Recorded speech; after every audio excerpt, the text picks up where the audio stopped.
Welcome to the Infowars Nightly News. I'm David Knight. It's Wednesday, February the 20th, 2013. Now, yesterday, Paul Joseph Watson broke a story that sounded like a parody from The Onion.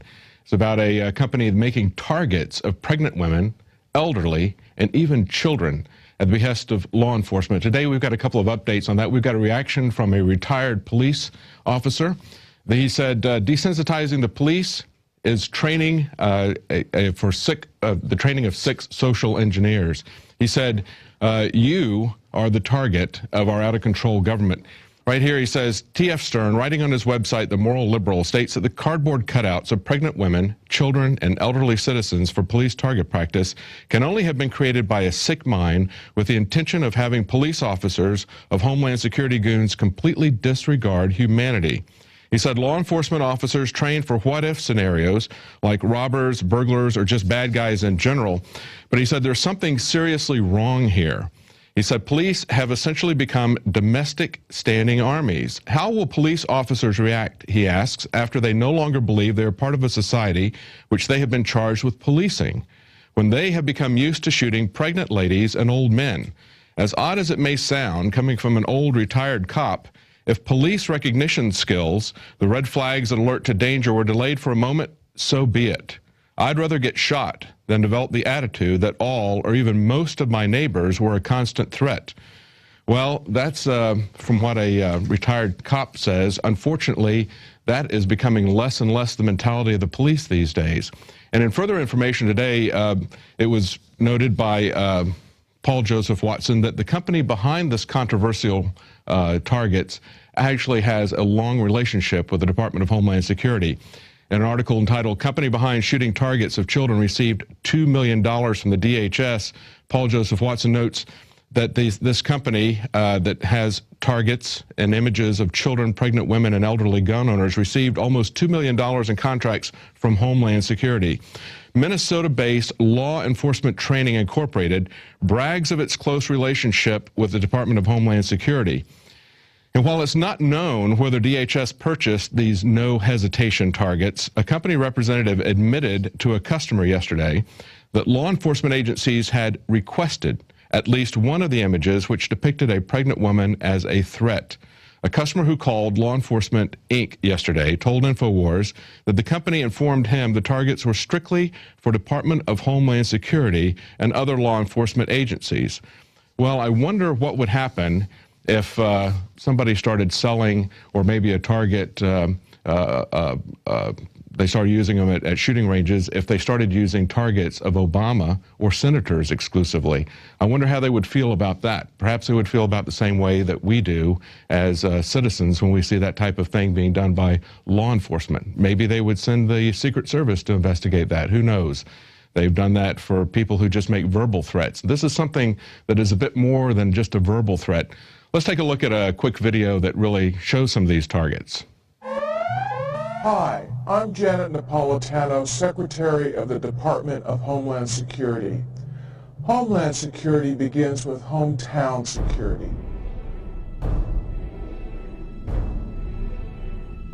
It seems apparent that our citizens are staying off the streets, which may make scoring particularly difficult even with this year's rule changes. To recap those revisions, women are still worth 10 points more than men in all age brackets, but teenagers now rack up 40 points, and toddlers under 12 now rate a big 70 points. The big score, anyone, any sex, over 75 years old, has been upped to 100 points.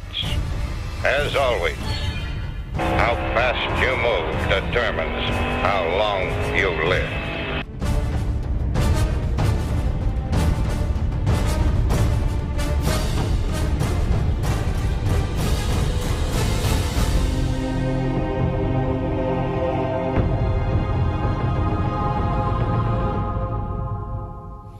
Well, those targets you saw in that parody, now that was a parody, but those targets that you saw were actually the real targets produced by Law Enforcement, Inc. at the behest of the Homeland Security and other law enforcement agencies. This is something that is just beyond belief, and the soundtrack that you heard there was from an old movie, Death Race. I think that was done in 1974. But today we have imitations of what in the past was really just a dystopian view of the future. Now, this is something, this ammunition and targets and that sort of thing is something that we broke quite some time ago. Paul Joseph Watson broke this, and I believe it was last summer that I first started talking about this, and we were ridiculed. Infowars was ridiculed, as well as Drudge, who picked up the story, for being alarmist. But they were actually data that was picked up off of the actual request for purchases from Homeland Security. Now, recently, things have changed.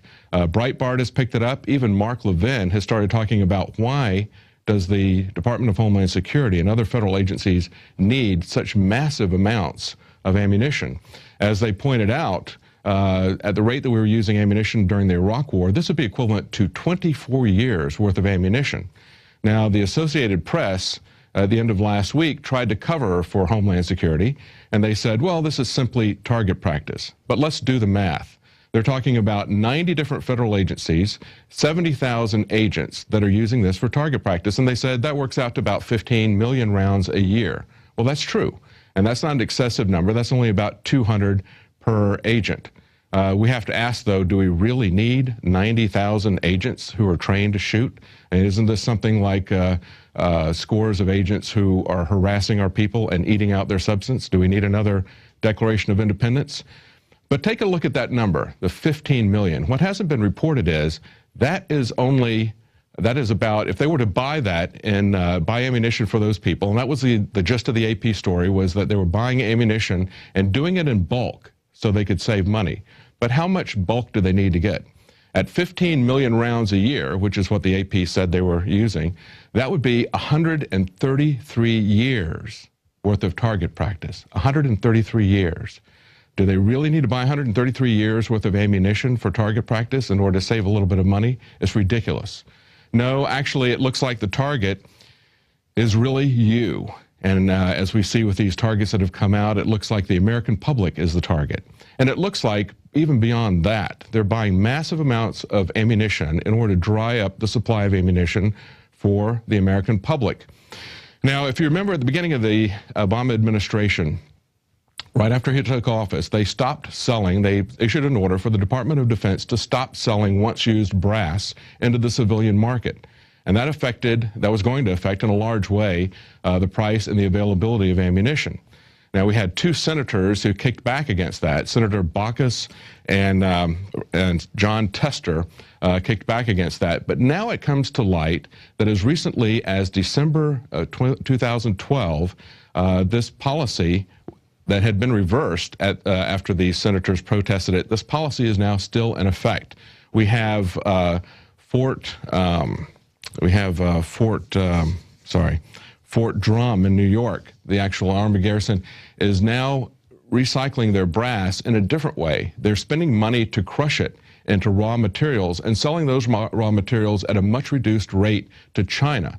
They could sell the brass to the American market as once-used brass and make a lot more money, but instead they're crushing this and selling it just as surplus brass to the Chinese market.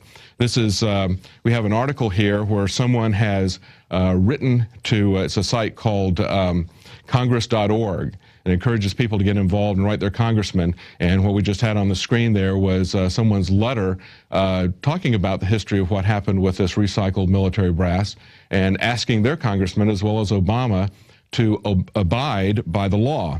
Now we have here, it's Public Law 111-118, which goes back to December of 2009.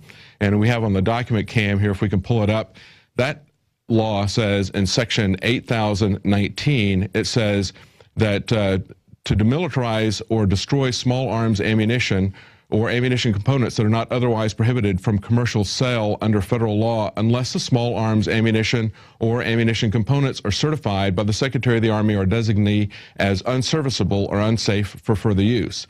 So it says that they will not destroy that, but they will sell it unless it has been designated as being unsafe for further use. So these once fired brass shells should be, according to this public law that was put in December 2009 in reaction to the Obama administration declaring that the Department of Defense was no longer going to sell small arms ammunition. They passed this law.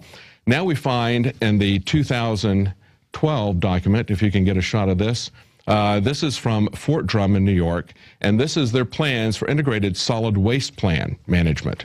And we see here that in section 7.4.4, right down here, okay, brass from expended munitions. It says brass from expended ammunition or munitions is recycled. Expended munitions must be free of any explosive hazard or residue and be crushed, shredded, or otherwise destroyed prior to public sale. At Fort Drum, brass from expended ammunition is processed through a brass deformer machine located at the transfer station, and the deformed brass is purchased by a scrap metal vendor. So that's what they're currently doing with it now, in violation of the previous acts that said in 2009 that they would continue to sell this small arms ammunition into the civilian market. They also say on this document that within the fenced area is another small building where brass from expended ammunition is deformed and stored for resale. So this is in violation of the law that was passed back in 2009, but we see 3 years later they're still doing this in spite of the fact that ammunition is at an all-time high in terms of scarcity and price. It's very scarce and the price is very high, and the military could be making a lot of money in helping the civilian market to get the price of the ammunition down as well. But that's not what they want to do. Now, an economic article from Reuters questions whether or not the Iran economy is far from collapse as sanctions tighten. They said a year after U.S. sanctions largely froze Iran out of the global banking system, shops in the Iranian capital are crowded. Finding a seat at good restaurants can be difficult. And ski resorts in the mountains north of Tehran continue to attract Tehran's glamorous and well-heeled. They go on to say that the IMF estimated in October that Iran would post a general state budget deficit of 3.9% of gross domestic product this year, easily bearable for a government with a gross debt of only 9% of GDP. And so that causes us to ask exactly how does the Iranian economy compare with some of these benchmarks to the United States economy? How are the sanctions affecting them, and how are they coping with it? Let's take a look at this graph here. And you can see in this graph that in the Iranian economy, even though they have a budget deficit, it's of about 9%, it is twice that the U.S. deficit is twice what their budget deficit is, and our debt to GDP ratio is 6 times what Iran's is. And so that brings up a question. Is our government trying harder to destroy our economy than it is trying to destroy Iran's economy? And whether or not it is incompetence or whether or not it's deliberate. And we can certainly question that as we see what they're doing with ammunition, we see what they're doing with targets of the American public. The question is whether it's incompetence or whether it's deliberate. Our economy and the government's actions by most economic measurements is doing worse than that of Iran. Well, our quote for the day is from Thomas Jefferson, and he says, "My reading of history convinces me that most bad government results from too much government." I wonder if Thomas Jefferson would think that 90 federal agencies with 70,000 armed agents is too much government. And he might also say that's a government that looks like it's breaking bad. Well, we'll be right back after this break. We've got an interview with Alex Jones, and he's going to be talking about Operation Paul Revere. Now, if you don't know, that's a $115,000 cash contest prize and also an online virtual film festival. And Alex is going to give those of you who want to participate some insights into what we're looking for, and the rest of you tell you why we're going to be doing this. It's a very important film contest, we believe, for liberty. And that'll be coming up right after the break.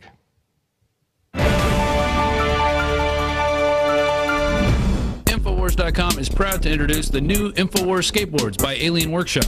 Skaters have always been against the grain socially. Now wake up your friends politically. Just go to InfowarsStore.com. We have divide and conquer or brainwashing.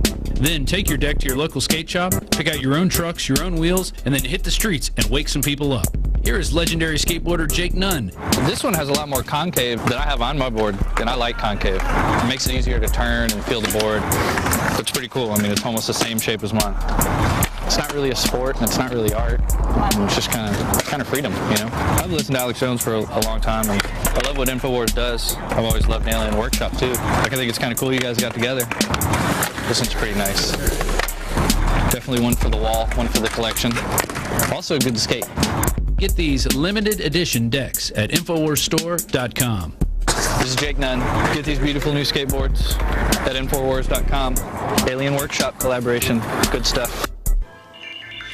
Alex Jones here with a message that could revolutionize health in this country. Going back about a year and a half ago, I began to learn about the incredible health effects of longevity products. Aaron Dykes lost 92 pounds. We're going to show you some before and afters. Aaron, break down what happened, your story. I've worked really hard with diet and exercise to try to lose weight, but I just didn't get the results. It just didn't happen. Then I saw what you were doing with InfowarsTeam.com. I wasn't even trying to lose weight, but I got it because I wanted to feel better energy. I wanted that nutrition. Didn't even understand how that could kickstart my own weight loss goals, but the products did that for me. I found myself suddenly losing weight, more energetic, wanting to exercise, wanting to eat the right foods. And they don't even advertise it as weight loss. I want to challenge our radio listeners to go to InfowarsTeam.com. Sign up as a distributor and get wholesale pricing discounts at InfowarsTeam.com.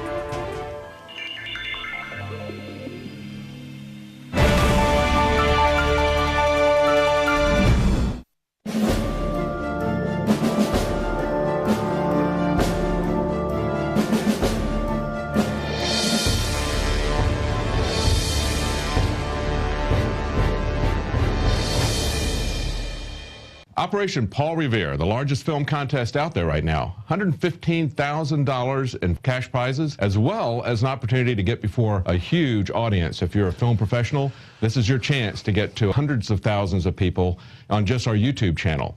Right now, I've got with us Alex Jones. Alex, tell us a little bit about what you're trying to do with this film contest. Well, David, about a month ago we launched this, and it's got a small window of 3 months because tyranny's taken over this country. And whatever your idea of liberty is out there, we want you to make a short film, or it could even be a long film. The rules are at Infowars.com/contest to resist this tyranny. That's why we're calling it Operation Paul Revere. And you could be what you call a liberal, a conservative, a constitutionalist, a libertarian. It could be a 3-minute piece. It could be a 2-hour piece. It could be fiction, nonfiction, drama, a musical. We want to just encourage that dynamic human spirit to get involved and to go out there and warn and awaken people to become politically involved themselves. So we're trying to initiate brush fires in the minds of men and women out there in the animating contest for liberty, to get them to cause a chain reaction, to get other people to do it as well. And the goal is get hundreds and hundreds of great pieces out there, great art, great research, to get people thinking, and then to have 3 winners, $100,000 for first place, $10,000 for second, $5,000 for third. But then out of that group of winners and runners up, we can then communicate with people and hire a crew to make 2 or 3 different films a year, and to actually finance it and then try to put it in theaters and things like that. We're out there crowdsourcing. Just like about a year ago, we had a contest for reporters. Exactly. And you were one of the runners up. You didn't win. Jakari Jackson won for the male reporter, and then there was a female reporter winner. But we hired 5 reporters out of that, even though there were only 2 reporters. And that was for, what was it, a $5,000 prize? Right. For each person. This is a $100,000 prize. I've had more than 20 contests. We had one that was Charlie Sheen contest we did where it was $15,000. We're taking the capital that I've accrued as a syndicated radio talk show host and filmmaker and really trying to expend it on really getting aggressive, because the tyrants have gotten so aggressive. And there's 2 months for people to put their film out, and regardless, we're going to be featuring excerpts of it here on the Nightly News that reaches hundreds of thousands a week. We're going to be featuring excerpts on the radio show /TV. It's also television that reaches 3 million a day. We reach total about 15 million people conservatively a week, one way or another. And we've reached, I don't know, it's over 300 million on just one of our YouTube channels alone. We can show some of the viewers, just the Alex Jones channel. Some of my films have been seen over 40 million times free online, like the Obama deception, tens of millions of times with the other films. So I want to say, hey, I've got this platform. You can enter, and you know you're standing up against corruption, so you win that way. You got a chance to win $100,000, and then you've also got a chance, whether you win or not, to then talk to us about your other ideas and then our ideas, and creating, I think, really 3 film teams in the next year, working with our crew to deploy that. So I'm kind of like, fire all your guns at once and explode into space. Right. I think that's a rock and roll song. Right. But the point is that we're born to be free, not just born to be wild. And that, of course, means free. And so this is Operation Paul Revere. You are the Paul Revere of the 21st century. That's kind of a rant, but there's 2 months left, and we're getting a lot of great contacts, a lot of great early entries. But I just want the amazing filmmakers out there to know that we're going to take 2 months to judge this, and 2 months to play clips on air and get viewer feedback as well. But I'm the final judge. My crew's going to give me their take as well, and these are real contests. Well, one of the key things is you're looking for new original content. You want to see what people can produce, and not only in a short period of time, but you want to see original content as well. Yeah, walk through that key, because we've had so many. What was happening, David and I, last week and yesterday, we're sitting around talking about, yeah, a lot of good stuff coming in, but a lot of old stuff, people aren't reading the rules. Right. You know, this is, what can you make? It's new, and it's proving that, because I could say we're looking for filmmakers to work for us in new films. Established filmmakers usually have their own projects. And I probably could work. And we're open to some of that too. I mean, we're going to, you know, if they want to enter, you know, for the cash prize, it has to be new content. New content. But for as far as the other stuff, as far as adding crew for you talk about your concerns and your ideas. Film has a lot of power to change minds. I mean, you've talked many times about how in Jaws they got people afraid of sharks, you know, irrationally afraid of sharks.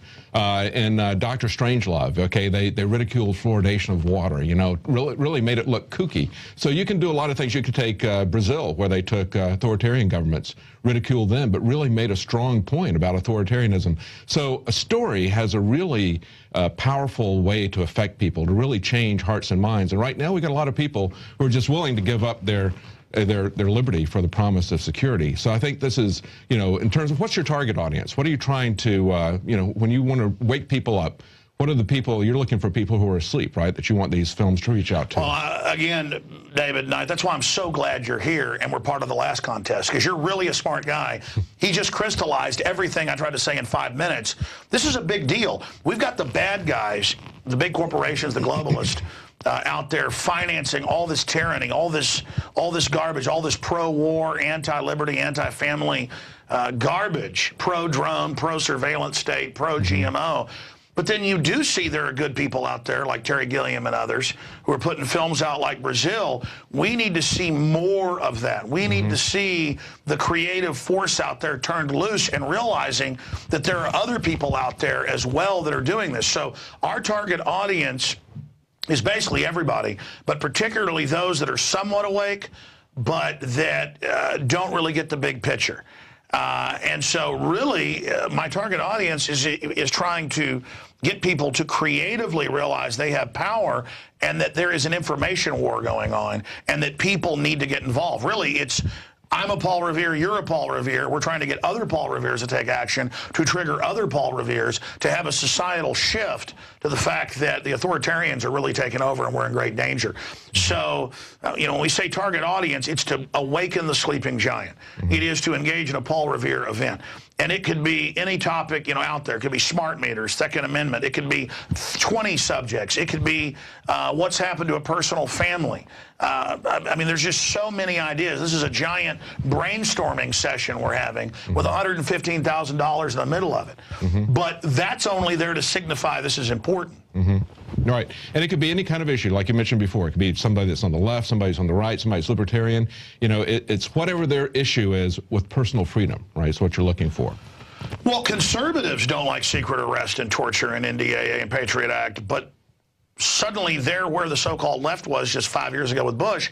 Now the so-called left won't criticize Obama with NDAA and warrantless wiretapping and torture. I mean, I'm saying let's get past all these labels and what is the tyranny that's wrong in the world and what's right in the world. And so it's unlimited. It's the fish in the sea. It's what do you think is important out there? I mean, I'm really looking forward to, we're already getting some good entries in, but I'm really looking forward to seeing what you produce, what you do, what comes out of this. Because we've had contests, film contests, like I said, $15,000. Was it second place, $5,000? I think third place, $1,000. And I mean, there were actors I've seen on TV and stuff that got involved. So this is a big deal. And I've already been in a couple of good-sized Hollywood movies just because Richard Linklater called and invited me to be in them. I've been using voiceovers and things in quite a few big movies, even as of late, and I'm so unfocused on it, I can't remember their names, because that's kind of, you know, Hollywood stuff. I'm really into you. And the globalists are into you, too. They're spying on you. They're stealing your ideas. They're watching you. That's what Google and all this is about. I'm saying let's be unpredictable. This is a big deal. This is exciting. And again, I just desperately want to get the word out to everybody. This is happening. I mean, somebody could see this a week before the contest ends. And they could go out and shoot something really dynamic and from the heart that moves us.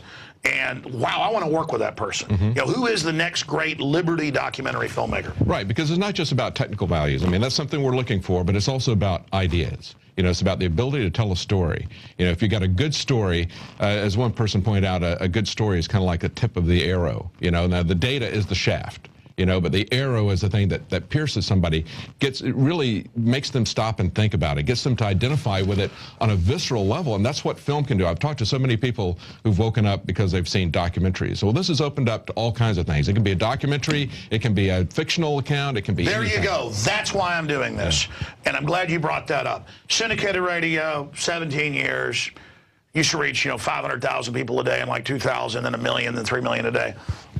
But it's still kind of this passive thing where they listen, but most people say they didn't wake up because of radio. They came to the radio because of film. It's my films that 9 out of 10 people say similarly connected with them and woke them up. It's the video reports, it's the mini films, and that's what I want to do. Out of the winners, I want to produce maybe 2 for us, you know, where you spend a few $100,000 making them, then $100,000 or so promoting them, sending people to film festivals. Maybe one will go film festival route, one will go the route of just right into theaters, and then some other teams on a smaller budget who will, you know, come and work with us and make short films every month. I mean, I'm somebody who isn't going to buy a private jet like Rush Limbaugh, which is fine with his money, and fly around in a private jet. And I'm not somebody that's just going to buy 15 Rolexes. Okay, and I don't make anything near Rush Limbaugh. It makes like $50 million a year or something, or Glenn Beck $80 million a year.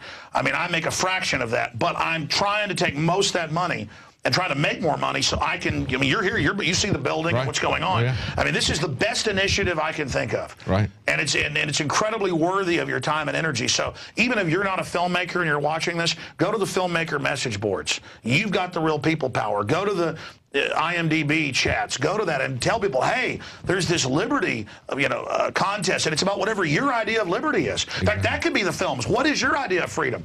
What is your idea of tyranny? So we're not just looking for somebody who's a great cinematographer, videographer. I mean, that's great too. If you can I've seen people say, I sure wish I'd gone to film school and could enter this. I never went to film school. Yeah, a lot of it, like you said, viewed filmmakers uncelebrated in the world. That's not a power trip. I mean, I just make these, you know, bare knuckles things, stating my view and showing it.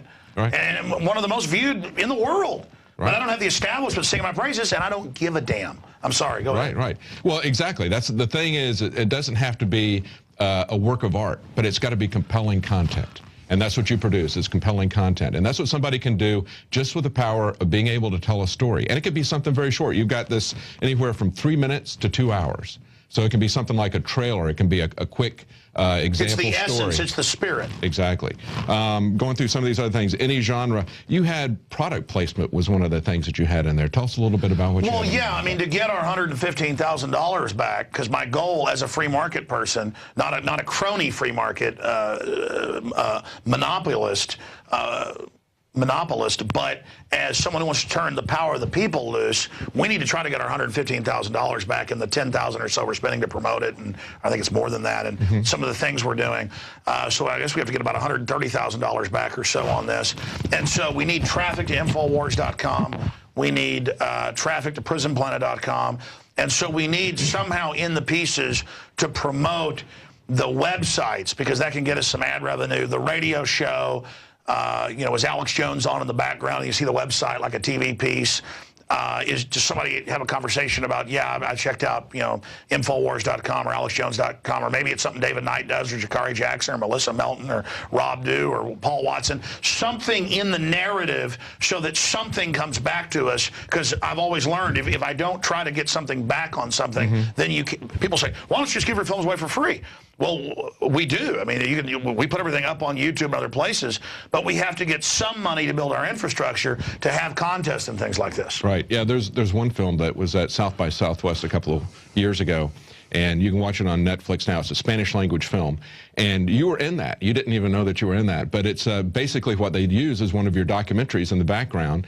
And it's like a film about a pandemic, and there's a couple, the main couple, they don't really understand what's going on. It's kind of like Shaun of the Dead or something. They don't really understand what's going on, and they've got a neighbor who's a prepper, and he knows everything that's going on. And so he keeps showing this guy this video, or playing the video in the background. You can hear your voice. They don't show you, so it's not really the kind of product placement that we're talking about, but in a sense it is. If he had shown you, you know, and made it clear that was where it was coming from, because it kind of provides a background and the context for everything that this prepper did that kind of gets these guys. Sure, exactly. This doesn't have to be like the Doritos thing where it's all about Doritos, it's so good, MSG, rot your brain. It doesn't need to be like that. It just somehow needs to push people as a mechanism of not just here's the tyranny, but by the way, here's a platform fighting it. And so it can be subtle. I mean, if something's really powerful and it's subtle, they might win. Right. I mean, I'm not looking for infomercial, Infowars.com, Alex Jones. Right. I mean, obviously, it needs a bug, at least at the end, that, you know, this is part of the Infowars.com film festival. And there's a slate at the beginning, and then those are in the rules requirements there at Infowars.com. Yeah, so there's the product placement right there. Right, right. And again, this is Liberty placement. Right. So it's coming up. Deadline is April 30th. People have got about 2.5 months now. I'm just super excited about this, and I'm super excited about the winners,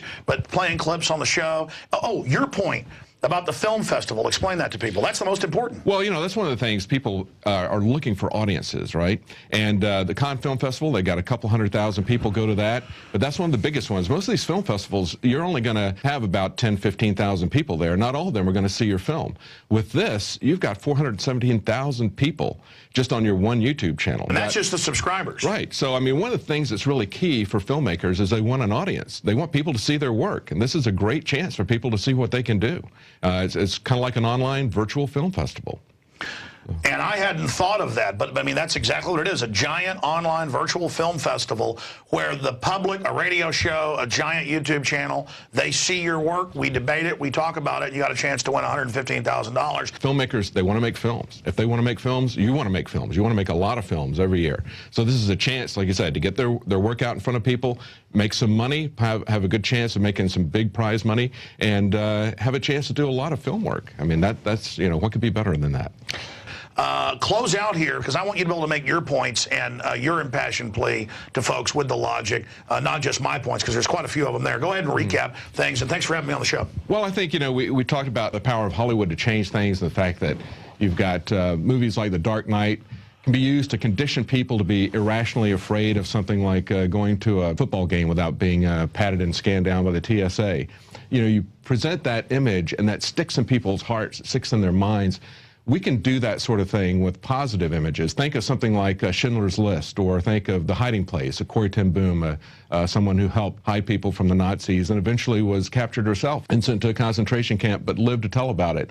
So there's a tremendous amount of opportunity here to change hearts and minds, and that's what we want to cut loose, is the crowdsourcing capability as well as professional filmmakers. That's why we've made this such a large pot here to entice people in, and they've got a large audience to take a look at. So we hope those two things will bring in some professional filmmakers and people who want to make films, who love to make films, who have to make films. And we hope the thing that you're passionate about is film and liberty. If you are, go to Operation Paul Revere. Take a look at Infowars.com/Congress contest. And you'll find all the information there. It's pretty open. There's not a lot of requirements there, but there are a few. So take a look at what we've got there. Anything else, Alex, you want to tell us? No, it's just that, David. I mean, the history's happening now. Let's not just sit here like spectators. The system wants us to be spectators. Mm-hmm.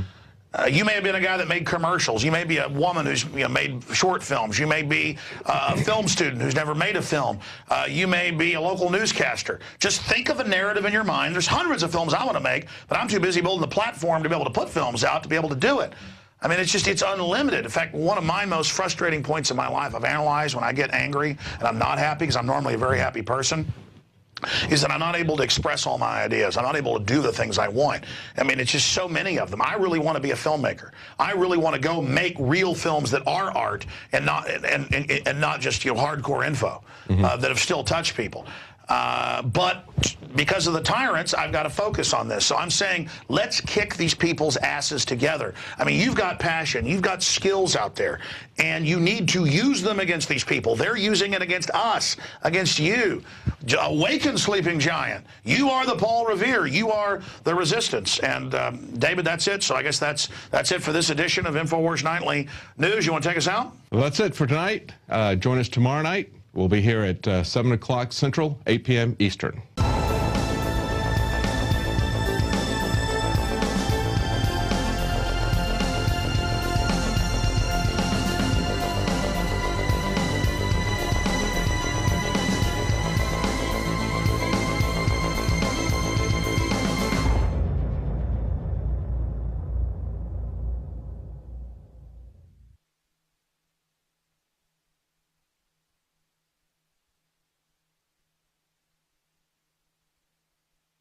Brackets, but teenagers now rack up 40 points, and toddlers under 12 now rate a big 70 points. The big score, anyone, any sex, over 75 years old, has been upped to 100 points. As always, how fast you move determines how long you live.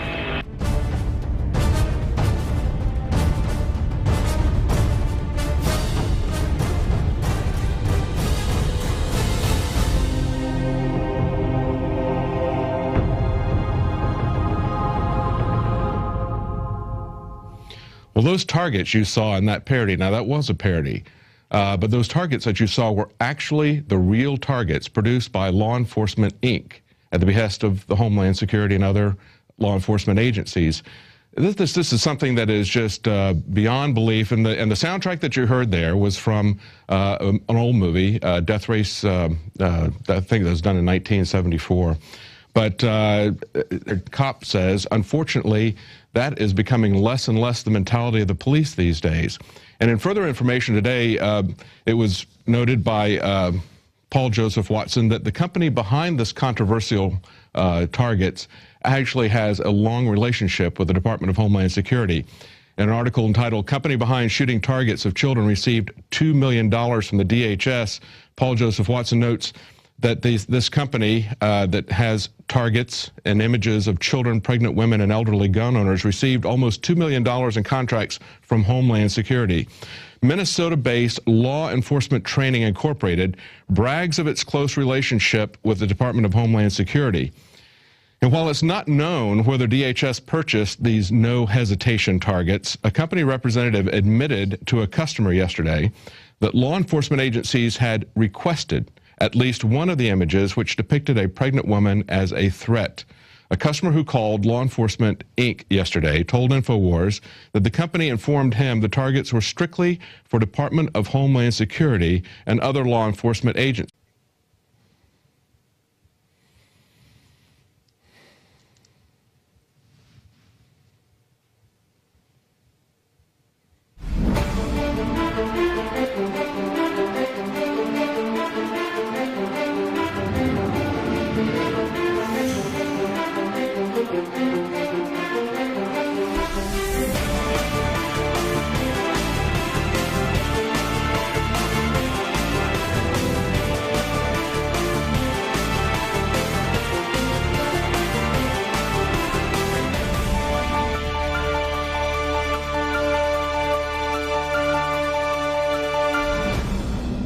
Welcome to the Infowars Nightly News. I'm David Knight. It's Wednesday, February the 20th, 2013.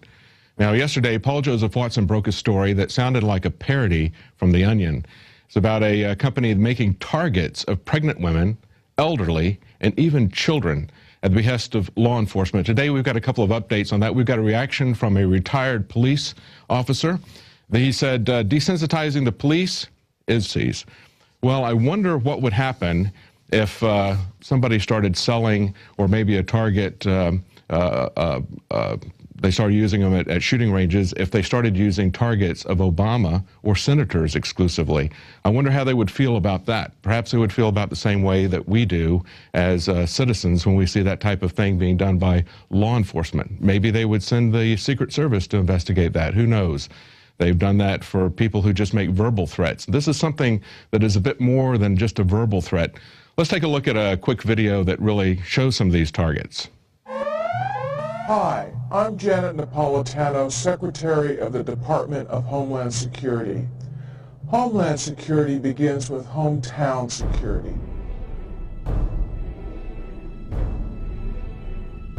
It seems apparent that our citizens are staying off the streets, which may make scoring particularly difficult, even with this year's rule changes. To recap those revisions, women are still worth 10 points more than men in all ages. Training the training of 6 social engineers. He said, you are the target of our out-of-control government. Right here he says, T.F. Stern, writing on his website, The Moral Liberal, states that the cardboard cutouts of pregnant women, children, and elderly citizens for police target practice can only have been created by a sick mind with the intention of having police officers of Homeland Security goons completely disregard humanity. He said law enforcement officers trained for what-if scenarios like robbers, burglars, or just bad guys in general. But he said there's something seriously wrong here. He said police have essentially become domestic standing armies. How will police officers react, he asks, after they no longer believe they're part of a society which they have been charged with policing, when they have become used to shooting pregnant ladies and old men? As odd as it may sound, coming from an old retired cop, if police recognition skills, the red flags that alert to danger, were delayed for a moment, so be it. I'd rather get shot than develop the attitude that all or even most of my neighbors were a constant threat. Well, that's from what a retired